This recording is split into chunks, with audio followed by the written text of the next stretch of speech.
লোকসভা নির্বাচনের আগে কেন্দ্রীয় সরকারি কর্মচারীদের বড় উপহার মোদী সরকারের 4% ডিএ বা মহার্ঘ ভাতা বাড়ানোর সম্মতি দিল ক্যাবিনেট।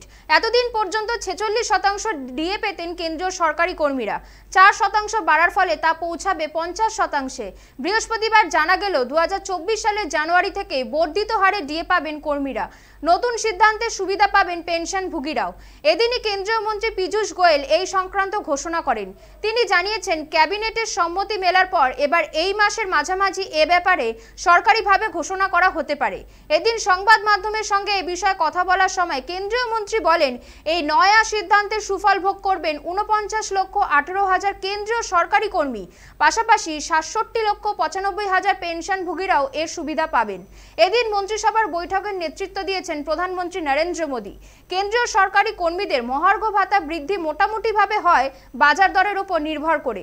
এর জন্য সরকারের শ্রম মন্ত্রকের অধীনস্থ সংস্থা শ্রম ব্যুরো অত্যাবশ্যকীয় পণ্যের পাইকারি মূল্যের হিসাব করে জিনিসপত্রের বর্ধিত বাজার দর ঠিক করে।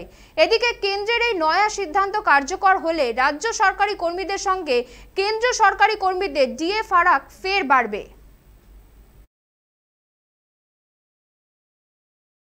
मित्रों, एक पांचवा फैसला डियरनेस अलाउंस को लेके मंत्रिमंडल ने किया है।